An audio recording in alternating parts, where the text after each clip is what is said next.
So we'll continue our study of mental factors. So second group of mental factors is called unwholesome or akusala. You are familiar with the word akusala or unwholesome, and so they are bad mental factors. And these are to facilitate referring to these mental factors later. They are grouped like unwholesome universals, greed triad, and so on. The groups are not given these names in the manual, but our teachers, especially in Myanmar, gave these names to these mental factors, 3 or 2 or 4, because when we make ourselves familiar with the details of the mental factors and their combination with different types of consciousness, then we have to use some short terms. Instead of saying greed, wrongview, and conceit, we will just say greed triad, something like that. Now the first group is unwholesome universals. That means these 4 will arise with every type of akusala consciousness, every one of 12 unwholesome consciousness. And the first of them is moha or delusion. Now this moha is synonym for avidya. You may be familiar with the word avidya if you have read the dependent origination. So avidya means not knowing, and moha means delusion, and so on. So they mean the same thing. And sometimes moha is translated as ignorance. So ignorance of the Four Noble Truths, ignorance of the dependent origination, and so on. And this is actually not knowing. So it is a mental blindness, not knowing things correctly and maybe knowing things incorrectly also. And this is one of the 3 unwholesome roots you have met when you study the unwholesome types of consciousness. Now, among the 12 unwholesome types of consciousness, the first 8 are accompanied by or rooted in, let's say, lobha, attachment. And the 2 are rooted in dosa, and the last 2 are rooted in moha. Now, I did not tell you at that time that moha is common to all 12 types of unwholesome consciousness. Although the first 8 are called rooted in attachment, actually they are rooted in delusion also. And the 2 that are called rooted in ill will are also rooted in delusion. Only the last 2 are rooted in delusion only. So now you see that moha or delusion is the unwholesome universal mental factor. That means moha arises with every type of unwholesome consciousness.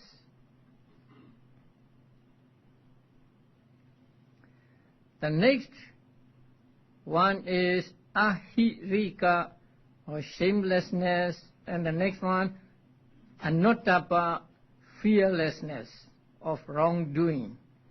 Now shamelessness means shamelessness in doing misconduct, bodily misconduct or verbal misconduct or mental misconduct. So this is, so when you do something wrong, you are not ashamed to do it.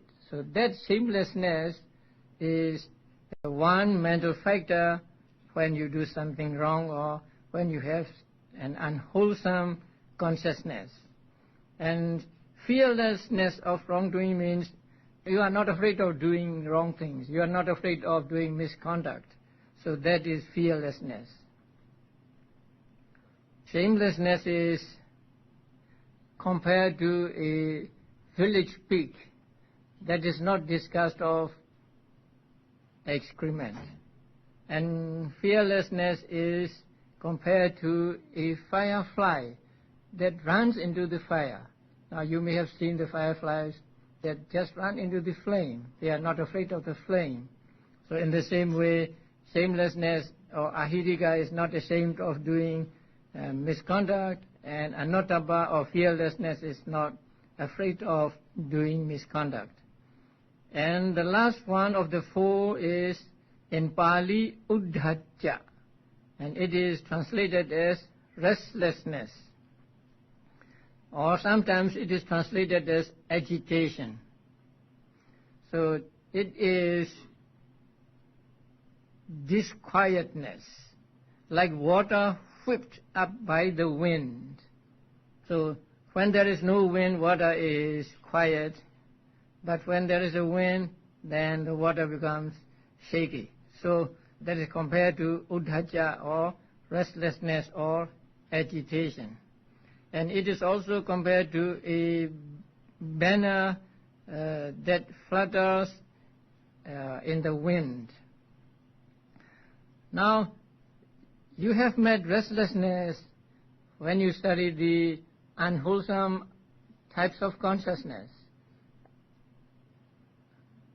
I think it was the last of the 12. So uddhacca is shaking above the object. I told you this when I talk about the akusala chetas. So it is mind shaking above the object, and so it is not stuck to the object. You do not see the object clearly when there is uddhacca in the mind. So that is called restlessness or agitation. And these four accompany every type of unwholesome consciousness. The next subgroup is named greed triad, or in Pali lobhatika. So greed triad are greed, wrong view, and conceit, or in Pali lobha, ditthi, and mana. Now greed here covers desire, longing, attachment, and clinging, craving, and so on. And this lobha is actually attachment to the objects. Now, you come across some object, especially a desirable object, and you are attached to it. Now, that is lobha arising in your mind. And this lobha is compared to a kind of, what do you call that? Sticky substance that comes out of a tree. Now there are some trees that have a sticky substance come out of the tree like gum. And when you touch that sticky substance, then your hand is stuck to it. It is difficult to take the hand from that sticky substance. Now it is described in the text that there is a monkey, and he sees this sticky substance in the sun, and so it is shining. So he put his one hand on the sticky substance, and it is stuck, and he couldn't remove it. Then he put the other hand, and then both hands are stuck. Then he put his one foot, and then other foot. These all four stuck to this substance. And then he tried to free himself, putting his face to the substance, and so he is stuck to it with all these limbs. So lobha is like that. So when we have lobha, we are stuck to this object. If I like this, then my mind is stuck to this object. I cannot take my mind away from it. That is why lobha is compared to that sticky substance that comes out of the trees. So in these modern times, we may say, what do you call that? Glue stick, right? In the United States, there is a glue stick. You can use as a glue or gum. So this is lobha. So lobha includes all shades of greed, longing, attachment, clinging, craving. And the next one is ditthi, wrong view. Now the Pali word ditthi means just view. But if it is used alone, it almost always means wrong view. If we want to say right view, we use samma ditthi. We use the word samma in front of it, and so samma ditthi means right view. And if we want to be sure, then we may use miccha ditthi for wrong view. So when there is the word miccha in front of it, then it is wrong view. And when there is no other word but just ditthi, wrong view is also meant. So the ditthi is wrong view, and wrong view is seeing things wrongly. Seeing things wrongly means taking wrong things to be true. Now, Buddha taught that things are impermanent, but if we think things are permanent, then this is one wrong view. And Buddha said there is no soul, no self, and if we think there is a self or soul, this is also wrong view. And if we think that there is no karma or no karma results of karma, whatever you do is just doing, and things happen without any cause and so on. So these shades of views are called wrong view. And the third one is mana, conceit, or pride, or haughtiness. So we often take pride in ourselves, in our nation, in our country, and so on. So when there is mana in our mind, we think I, this is I. So mana is compared to a banner. It is always on top. So it wants to be on top always, and it is like flying in the air. So that is called mana or conceit. So these three arise with the 8 types of unwholesome consciousness accompanied by greed or lobha. So we will come to the details later. Next is the group of 4. So we say hatred quartet, dosa chituka. Now these 4 arise with 2 types of consciousness accompanied by dosa, the green ones. Now the first one is hatred or dosa. Here also dosa means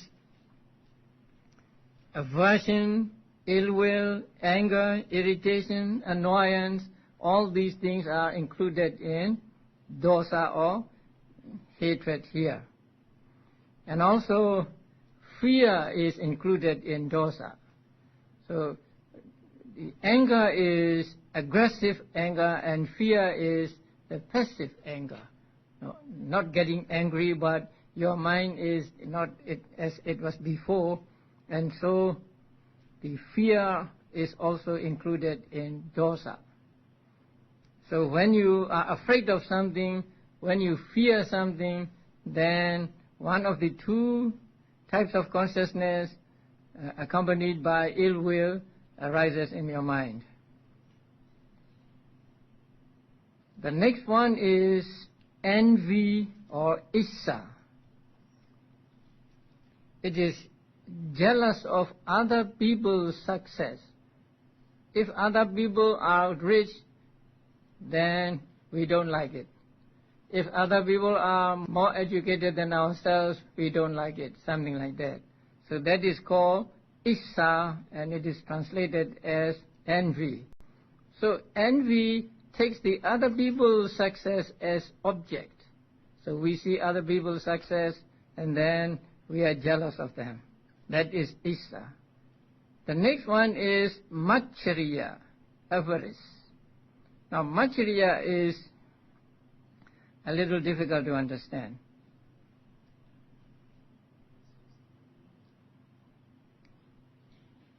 Mostly we think that Matsarya is stinginess. But stinginess is attachment to one's own property. Say, I am stingy and I don't want to part with it. I don't want to give anything to anybody because I am stingy. That is stinginess. But Matsarya is not stinginess. Matsarya is intolerance of one's possessions being common with others. For example, this is my watch. If somebody makes use of this, I don't like it. I cannot bear sharing this with other people. That is what is called Matsarya, and it is translated as avarice. That is why it is included in these four that are common to two types of consciousness accompanied by ill will. Matsarya is not concomitant with 8 types of consciousness rooted in Lobha. So Matsarya arises only with 2 types of consciousness rooted in dosa or ill will. So Matsarya has this characteristic, that is intolerance of one's possessions being common with others. And the last one is called kukucha, or remorse. Here remorse means 2 things. We regret because we did something wrong in the past. We did something wrong and then we are remorseful for having done wrong. Sometimes we did not do something good and then we regret for not having done the good thing. That is also called remorse. So remorse has 2 objects. Something wrong that we did in the past and something good that we did not do in the past. So we can have the remorseful feeling regarding both of these actions. These 4 arise with the 2 types of consciousness accompanied by ill will. And then we have the diet, sloth diet. That means sloth and torpor.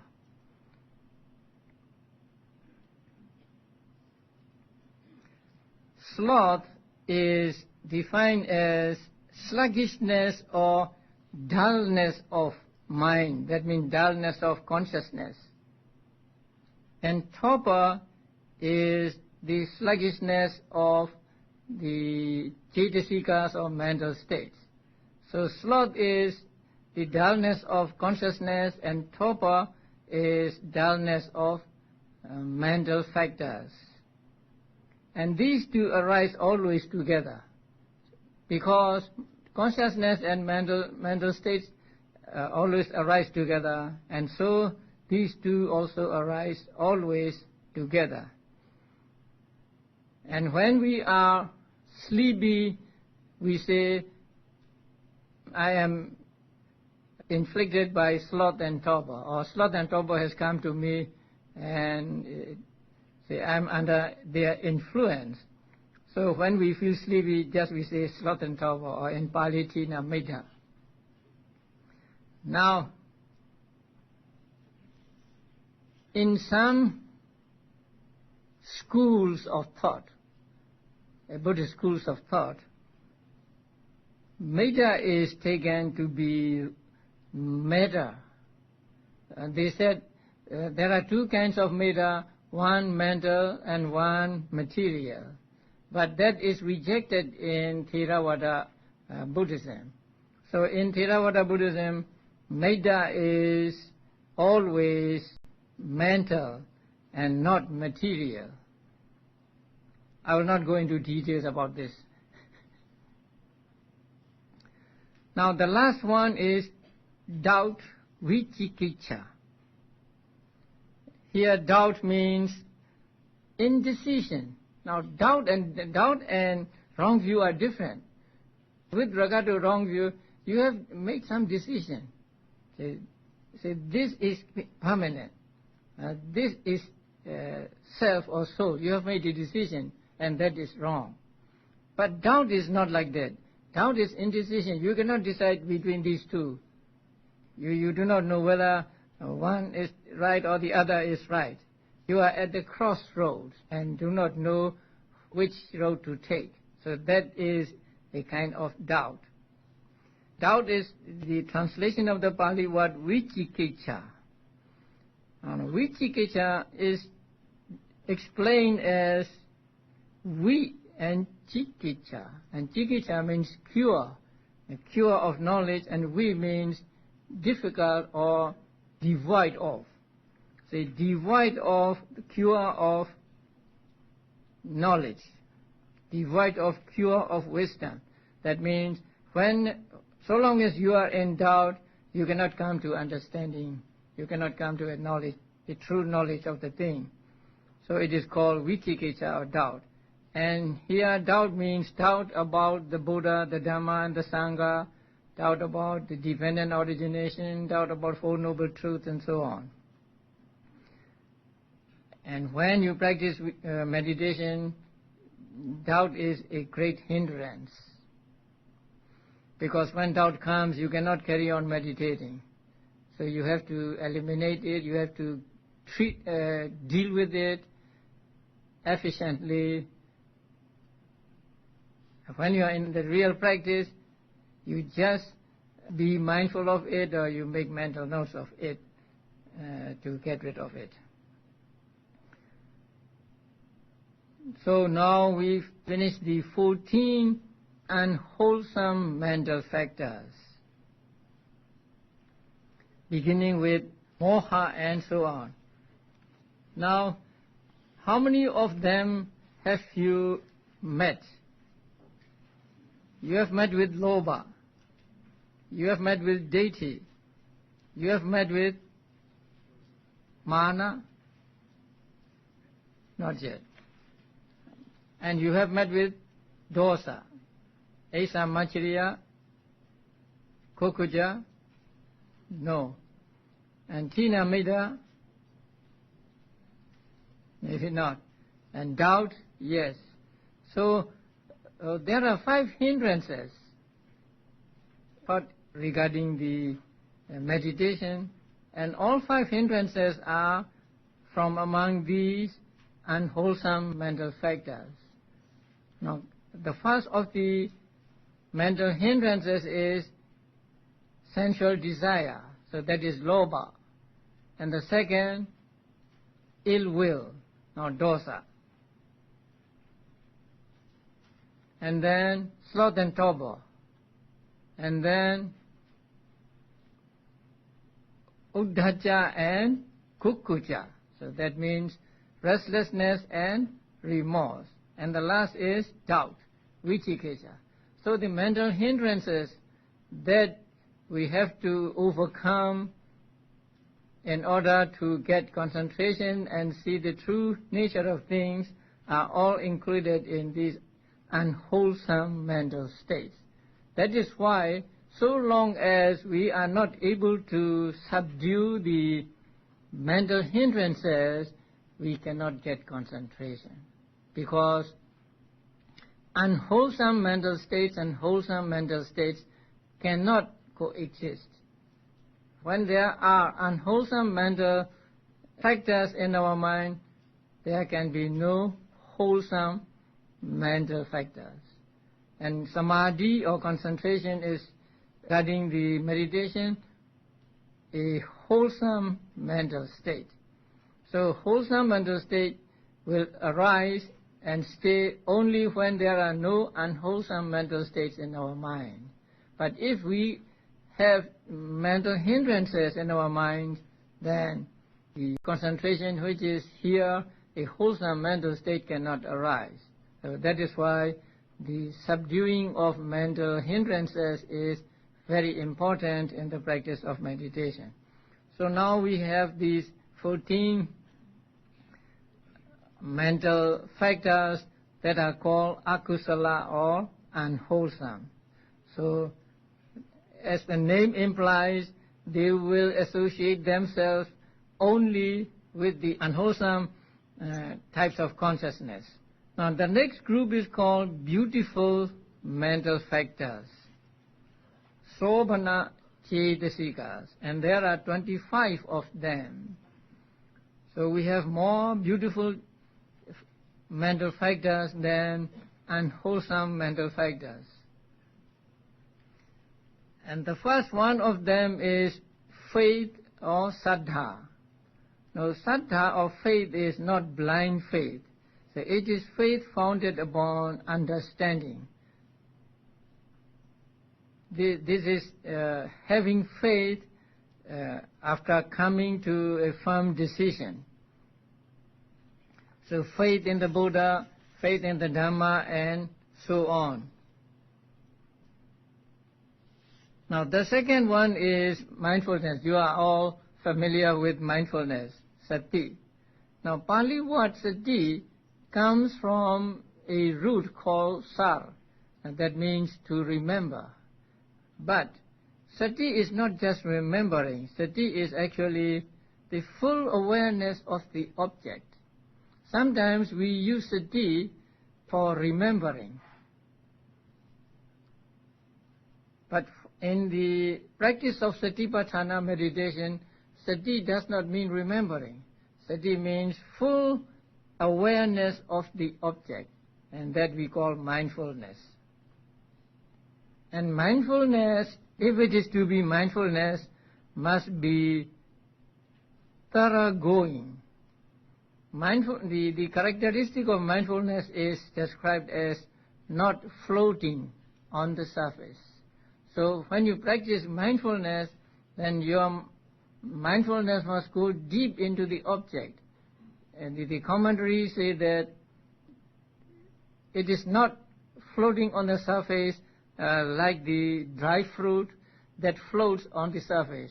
Or we may say a ball on the surface of the water will go with the waves.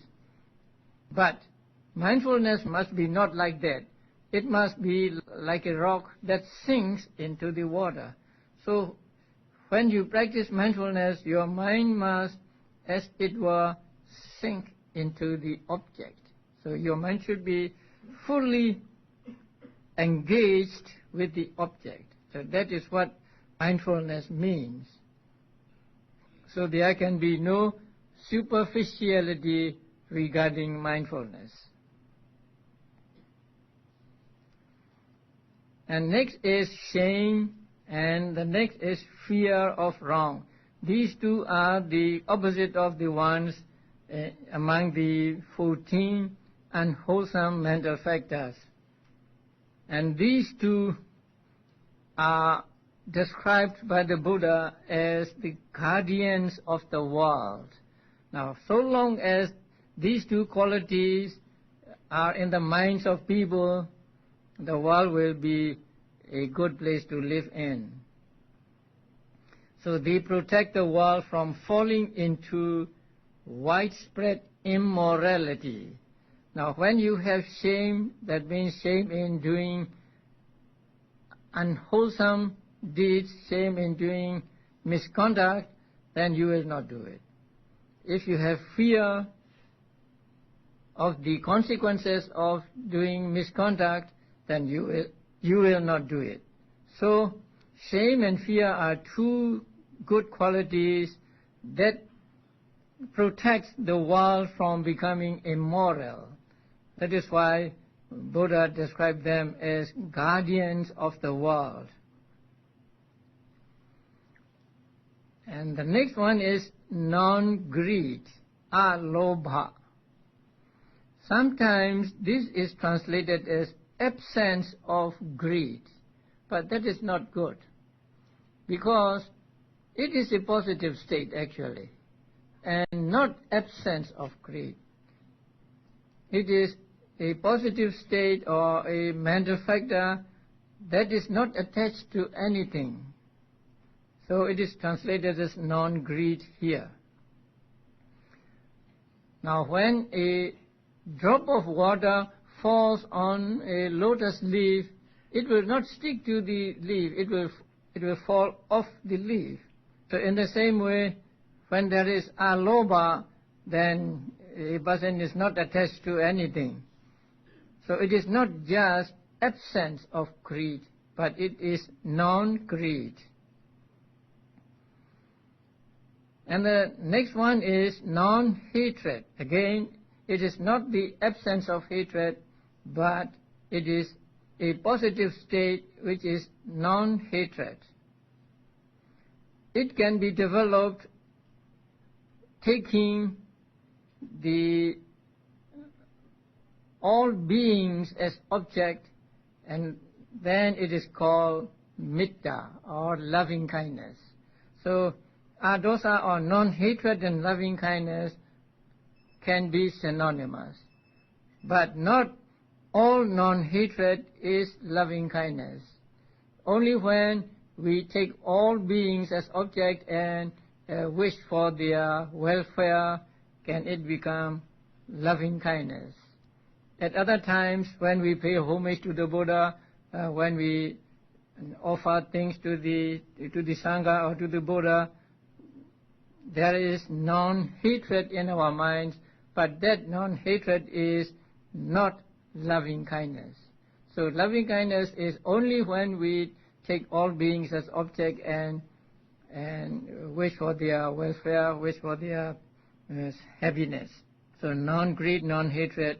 Now the next one is neutrality of mind.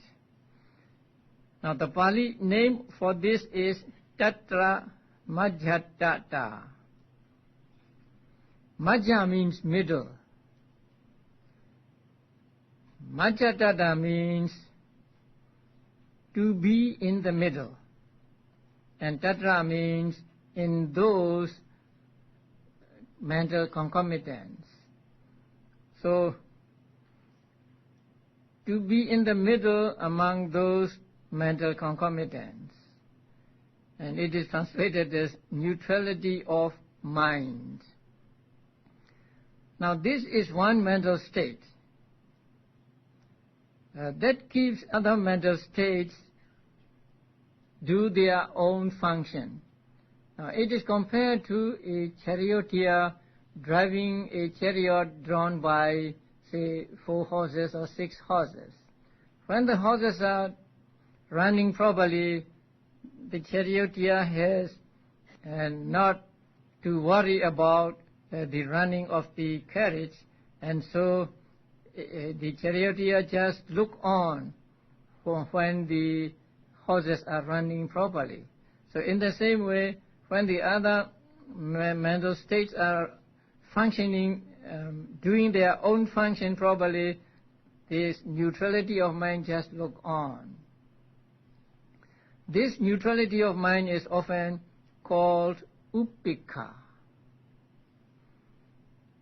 Whenever you see the word upekkha, please be careful. It can mean indifference feeling, or it can mean this mental factor, neutrality of mind, or tatra majjhatata. You are familiar with the 4 Brahma Viharas, the noble abidings, metta, karuna, mudita, and the last one, upekkha, right?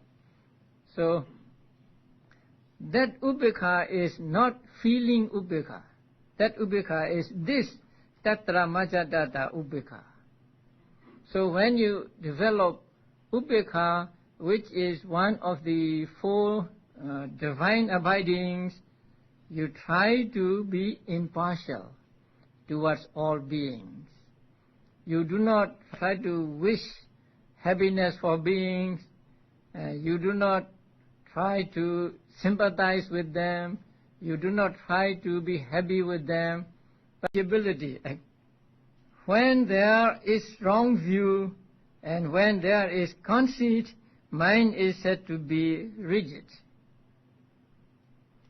But these types of mental factors do not arise together with wrong view or conceit, and so they are free from wrong view and conceit, which create rigidity. Since they are free from rigidity, they are said to be soft. So, softness of mental body and softness of consciousness. The next one is wieldiness of mental body, wieldiness of consciousness. Now, wieldiness means you can do anything you like with that thing. When the clay is wet and soft, then you can make this clay into any shape you like. So that is what is called the wieldiness of mental body and wieldiness of consciousness. There are hindrances like sensual desire, hate, and so on. So when these mental hindrances are in the mind is difficult to manage. So they are said to be unwieldy. So when mind is free from these mental hindrances, the mind is said to be wieldy. So that means you can manage the mind in the way you like. And so these are the two mental factors, wieldiness of mental body and wieldiness of consciousness. And the next pair is proficiency of mental body and proficiency of consciousness. In Pali, what pagunyata means proficiency. It is opposed to unhealthiness of the mental body and unhealthiness of consciousness. Now, when there is lack of faith and so on, mind cannot take what it likes to take, and so the proficiency is missing there. So when there is no lack of faith in the mind is proficient in taking the things that are beneficial to it. And the last is rectitude or straightness of mental body and rectitude of consciousness. Now, it is opposed to hypocrisy and fraudulence. When there is hypocrisy or fraudulence, mind is said to be crooked. But these mental factors are free from the hypocrisy or fraudulence, and so they are said to be straight. So straightness of mental body and straightness of consciousness.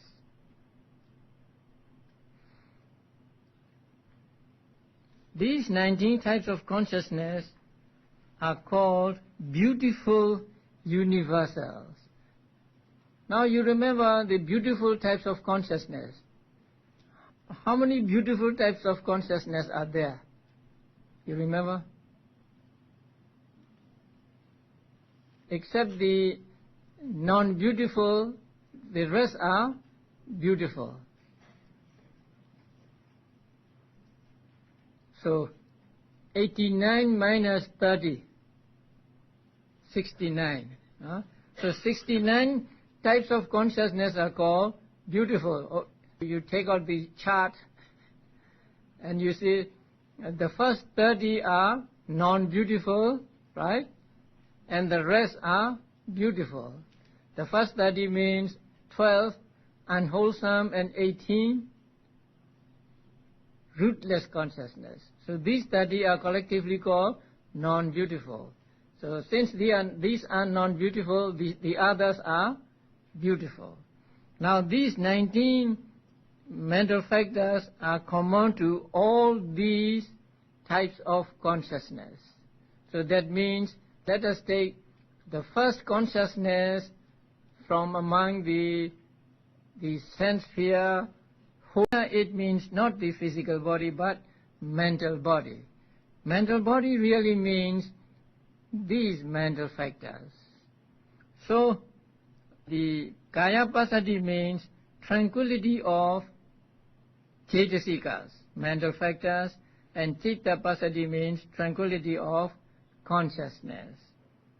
When there are defilements such as restlessness and remorse or worry, there is stress in the mind. So the mind is not tranquil at that time. So when the mind is free from restlessness and worry, mind is said to be tranquil or peaceful.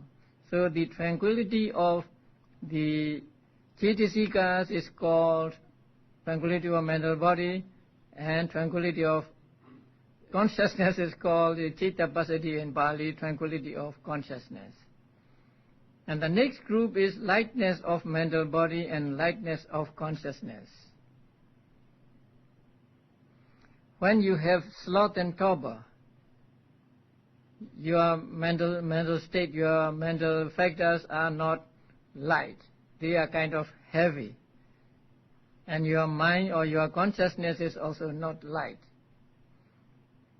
But when the consciousness is free from sloth and torpor, then there is no heaviness in the consciousness or in the mental factors. And so these two are called lightness of mental body and lightness of consciousness. And it is also explained that when there is lightness of mental body and lightness of consciousness, then you don't have many moments of bhavanga between active thought moments. Now, there are types of consciousness called bhavanga. Bhavanga is translated as life continuum. They are the inactive thought moments. Now, all through our lives, the inactive thought moments and active thought moments arise one after another. So there are inactive thought moments, and then there are active thought moments, and then again inactive thought moments, and so on. Inactive thought moments always intervene between the two sets of active thought moments. And those inactive moments can be many, or they can be just a few. So when the active thought moments are intervened by just a few inactive thought moments, then mind is said to be light. Consciousness and mental factors are said to be light. Then that happens when mind is free from sleepiness or sloth and torpor, and also at other times. Now the next group is malleability of mental body and of consciousness. Now this is difficult word. The Pali word, what is the Pali word for malleability? Mududa. Now the meaning of the word mudu means soft. So we may translate softness of mental body and softness of consciousness. Now softness here means it is not rigid, so you can manage it. When it is rigid, it is difficult to manage. So it is manageability. When there is strong view and when there is conceit, mind is said to be rigid. But these types of mental factors do not arise together with wrong view or conceit, and so they are free from wrong view and conceit, which create rigidity. Since they are free from rigidity, they are said to be soft. So softness of mental body and softness of consciousness. The next one is wieldiness of mental body, wieldiness of consciousness. Now, wieldiness means you can do anything you like with that thing. When the clay is wet and soft, then you can make this clay into any shape you like. So that is what is called the wieldiness of mental body and wieldiness of consciousness. There are hindrances like sensual desire, hate, and so on. So when these mental hindrances are in the mind is difficult to manage. So they are said to be unwieldy. So when mind is free from these mental hindrances, the mind is said to be wieldy. So that means you can manage the mind in the way you like. And so these are the two mental factors, wieldiness of mental body and wieldiness of consciousness. And the next pair is proficiency of mental body and proficiency of consciousness. In Pali, what pagunyata means proficiency. It is opposed to unhealthiness of the mental body and unhealthiness of consciousness. Now, when there is lack of faith and so on, mind cannot take what it likes to take, and so the proficiency is missing there. So when there is no lack of faith in the mind is proficient in taking the things that are beneficial to it. And the last is rectitude or straightness of mental body and rectitude of consciousness.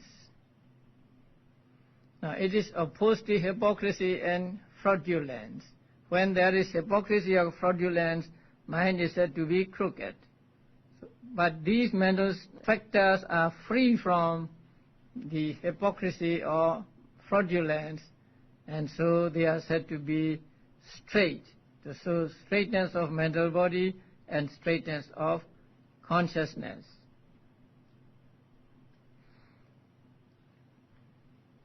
These 19 types of consciousness are called beautiful universals. Now you remember the beautiful types of consciousness. How many beautiful types of consciousness are there? You remember? Except the non-beautiful, the rest are beautiful. So 89 minus 30, 69. So 69 types of consciousness are called beautiful. You take out the chart and you see the first 30 are non-beautiful, right? And the rest are beautiful. The first 30 means 12 unwholesome and 18 rootless consciousness. So these 30 are collectively called non-beautiful. So since these are non-beautiful, the others are beautiful. Now these 19 mental factors are common to all these types of consciousness. So that means, let us take the first consciousness from among the sense sphere, wholesome consciousness, the first one.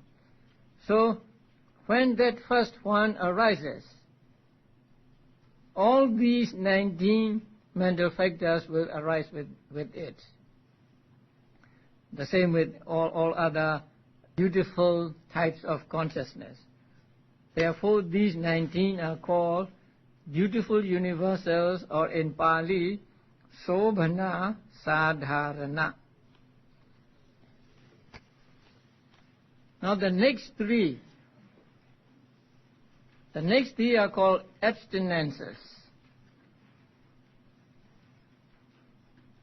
And in Pali they are called virati, abstaining from something or refraining from something. So they are called abstinences, and there are 3 of them, and they are right speech, right action, and right livelihood.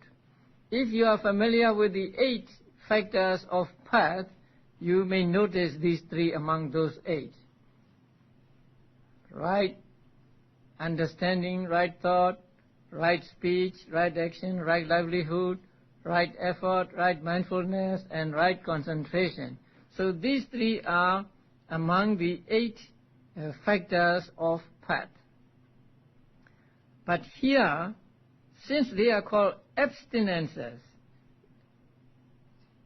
you must understand that right speech means actually abstention from wrong speech. Not just talking right. It is actually abstention from wrong speech. The same with right action. Right action here means abstention from wrong action. Action means bodily action.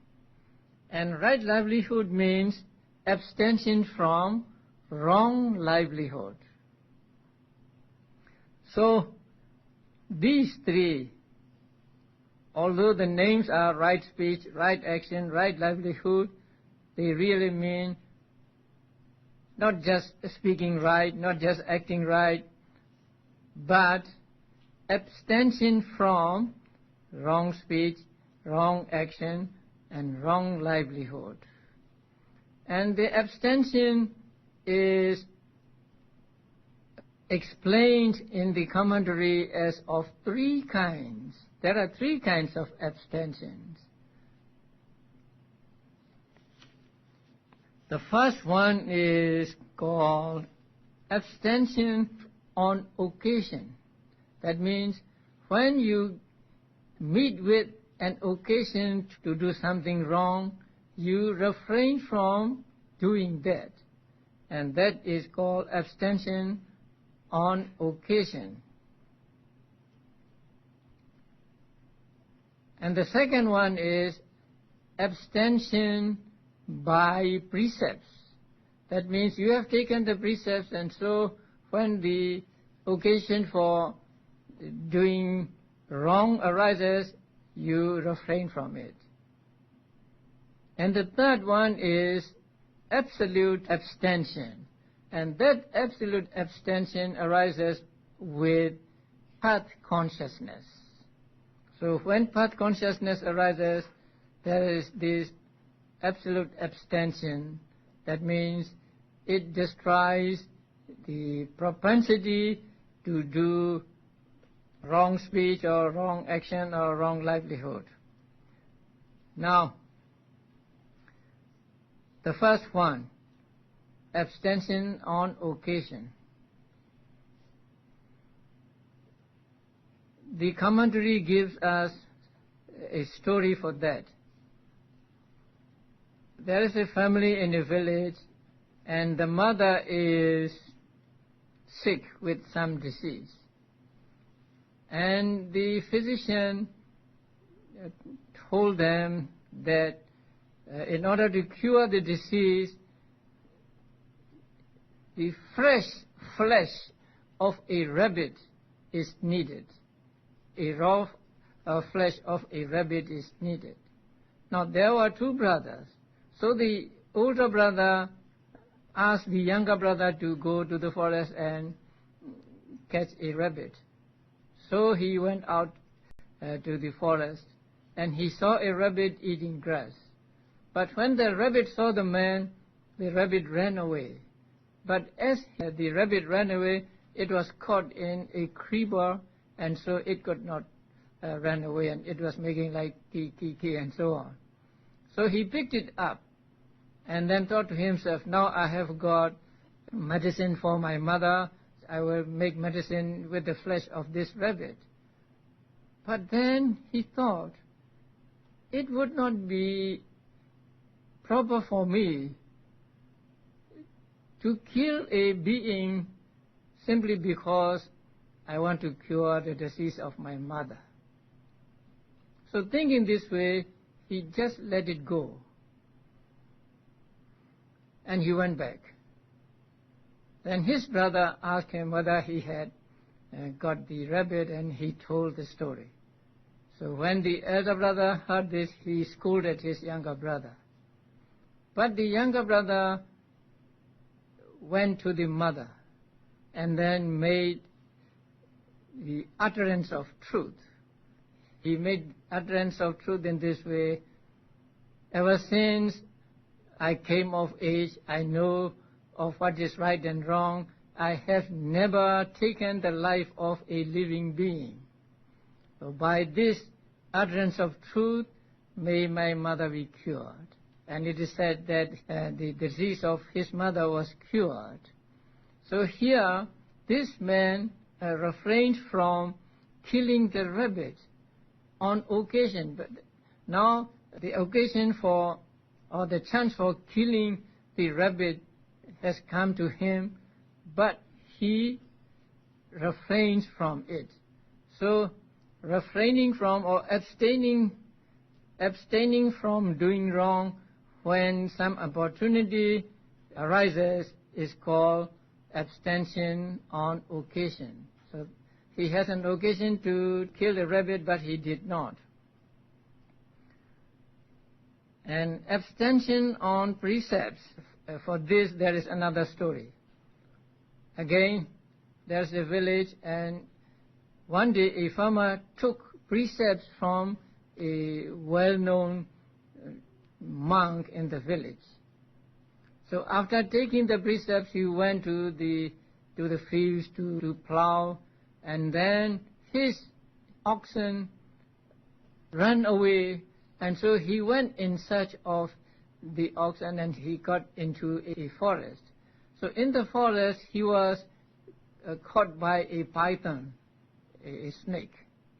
So the snake coiled around him, but he had in his hand an axe. So the first thing he thought was, I will kill the snake with this axe. So 3 times he thought that way.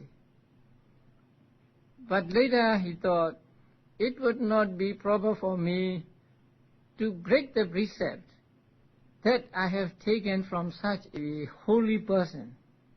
So I will give up my life. And he threw the axe away. By the power of his moral precepts, his moral sila, the python released him and went its way. So in this story, he abstains from killing the snake because he has taken the precepts. So this is another kind of abstention. Abstention by or through taking precepts. The last one is absolute abstention. That means abstention achieved at the moment of enlightenment. Now, at the moment of enlightenment, you all know that the path consciousness arises, and that path consciousness eradicates all mental defilements. So when it eradicates mental defilements, it eradicates all disposition for doing what is wrong. So that is the abstention that lasts forever. So that is called absolute abstention. So there are 3 kinds of abstentions or abstinences. Each one of them can be of 3. So here we have samma vaca, right speech, samma kammanta, right action, and samma ajiva, right livelihood. Since they are abstentions, what is meant here is abstention from wrong speech, abstention from wrong action, and abstention from wrong livelihood. Now, in the discourses, suttas, Buddha mentioned 5 traits that a disciple should not follow.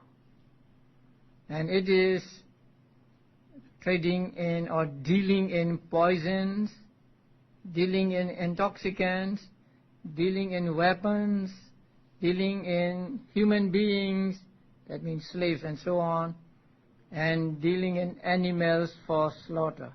So these 5 are called wrong livelihood. So a disciple of the Buddha should abstain from dealing in these 5 things. So when he abstains from dealing in these 5 things and make his livelihood correctly, then he is said to be practicing right livelihood. But here also, right livelihood means abstention from these 5 kinds of wrong livelihood.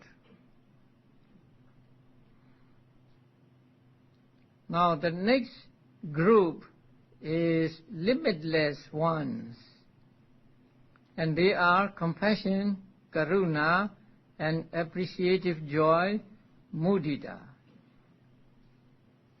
Now they are called limitless because they must take the object that is limitless. When you practice compassion, you have to take all beings as object, no limit.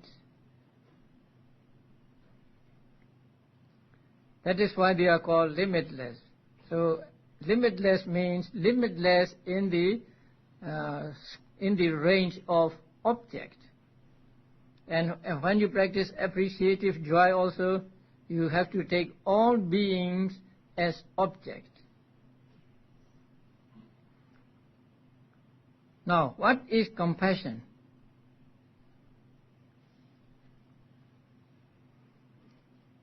Compassion is a desire to remove suffering from those who are suffering. Now, when you see someone suffering, you want to remove that suffering from that being. And that desire to remove suffering from those who are suffering is called compassion. So it has the characteristic of promoting the removal of suffering in others. When you practice compassion, first you may practice compassion to one person or one being, 2 beings and so on. But ultimately you must reach all beings. So may all beings be free from affliction or something like that. May all beings be free from suffering. So when you repeat this and really meaning this, then you are practicing compassion. And it is important that when you practice compassion, you just stop at compassion and don't go into sorrow or anger. Now that is very important. Now sometimes people transcend or people pass compassion and go into violence. Now there are people who have compassion for animals being used as tests in medical laboratories. And then they would attack the people who are working there, or they might even throw a bomb at them, and so their compassion turns to anger. So that is not compassion. Now they have come into anger. So when you practice compassion, you have to see to it that it does not change into anger. Or sometimes you are sorry with the person who is suffering, and when you are sorry with him, then you have domanassa, you have a kind of ill will, and so you step over into the akusala. So it is very important that we must be careful when we practice compassion. We must not get into anger or sorrow, but we must just stop just at compassion and wish that they be free from suffering. The second is appreciative joy. That means when other peoples are prosperous, when other peoples are in success, you are happy. You do not feel jealousy. So that is appreciative joy or mudita. And mudita also should be practiced to all beings without exception, and so it is also called limitless. There must be no limit in the objects of the mudita or appreciative joy. So when you practice mudita, you say, may they not fall away from this prosperity, or something like that. Now there are 4 divine abidings, 4 Brahma Viharas. But here only 2 are mentioned.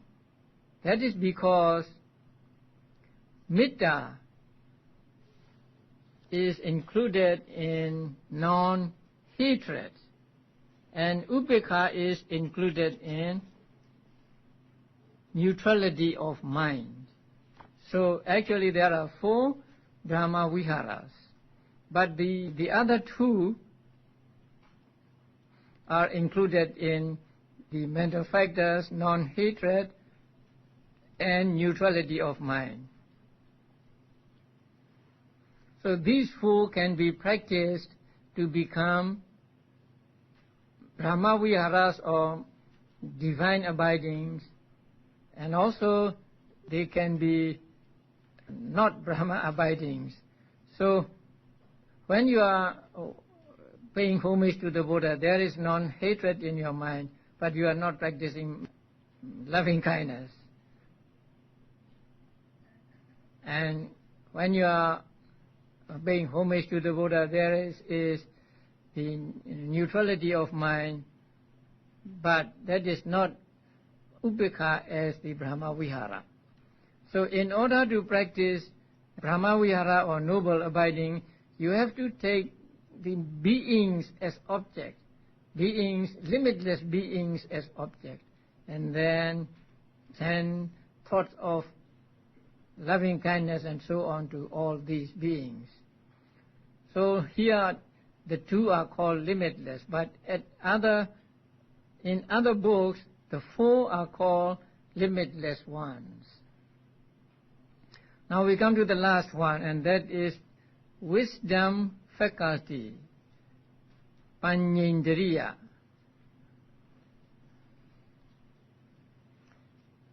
Actually, Panyendriya is amoha, non-delusion, opposite of moha. Moha is not knowing, and so Panyendriya is knowing, understanding the true nature of things. And since it exercises authority in its own field, it is called indriya, or faculty. And this Panyendriya or wisdom faculty has the characteristic of penetrating things according to their intrinsic nature. That means penetrating the true nature of things, understanding that things are impermanent and so on. And it is compared to a light. So when there is wisdom, then we see things as they really are. When there is no wisdom, we are like in the dark. So it is the opposite of moha.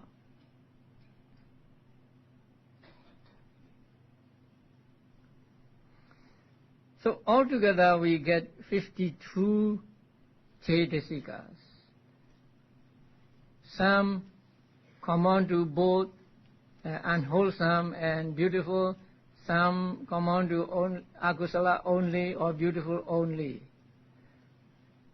And these Chaitasikas will come into combination with the types of consciousness we have studied. Now we will have to find out which Chaitasikas go with which types of consciousness, and also which types of consciousness go with which types of Chaitasikas. That means, suppose we will take say Vitaka.